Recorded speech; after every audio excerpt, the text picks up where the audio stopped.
Alright, so here's my update on this rifle from Ikon Weapons. This is the Galil rifle. This is my second review. So this has been sent back to Ikon Weapons. And they have rebarreled it. And then they have re-cerakoted the entire rifle in matte black, which was the color I wanted. They got rid of the red trigger. They cerakoted all of the magazines that I had for it, except for the Tapco ones, which were already matte black. They have tested all the magazines, and then they labeled the ones that didn't work, which are the ones with the masking tape.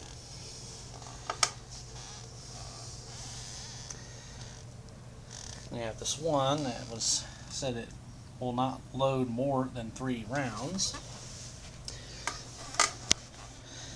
And here it is with 10 rounds in it. The reason why it would not load more than 10 rounds was because this front lip here that engages into the front of the receiver was bent inward, because this is a surplus magazine, and I'm assuming that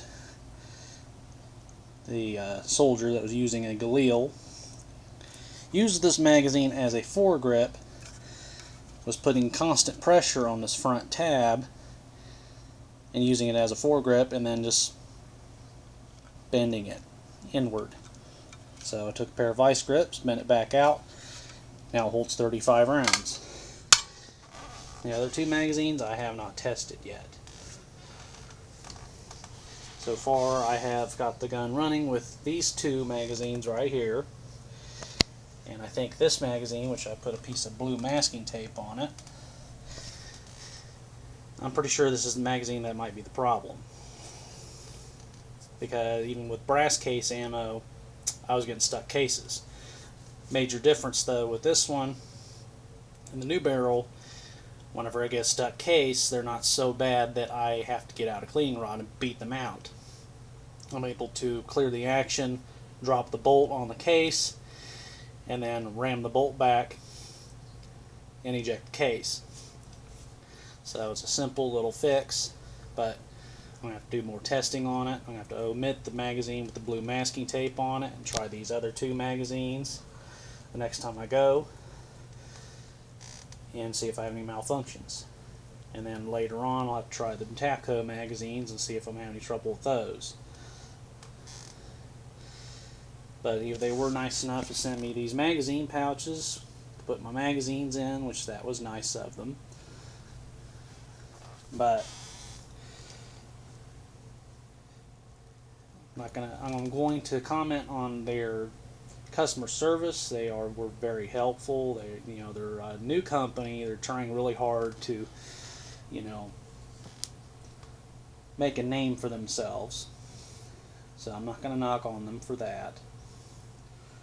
The gun does work better than it did before.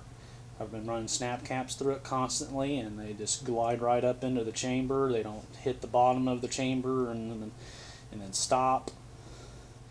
I don't have to run the action really hard in order for them to chamber. In fact, I can just push them up into the chamber with my fingers, and they just slide right up into the chamber. But I've also still had to do a little bit of work to this gun after I got it back the second time. I've had to polish the chamfer on the chamber again. I polished the chamber,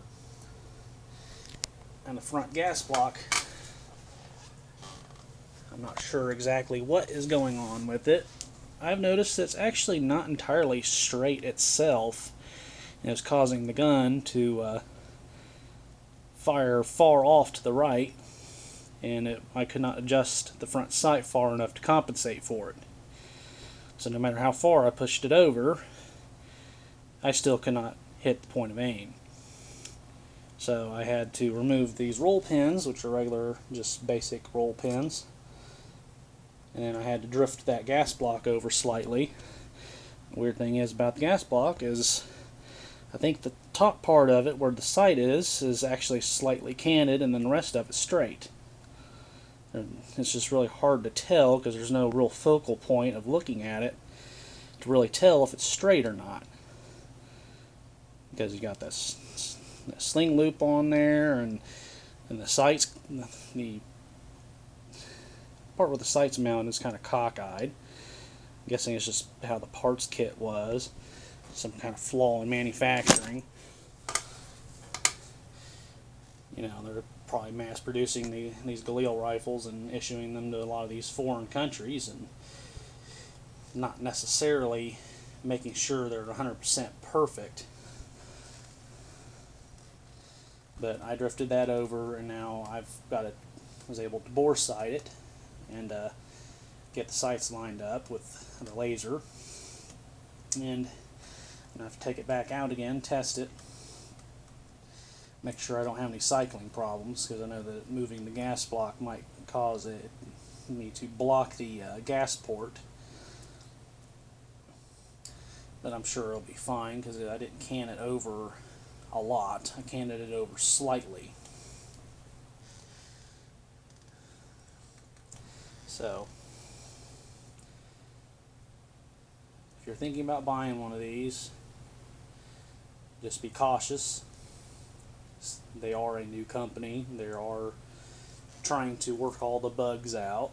But if you do get a bad rifle, they'll take care of you.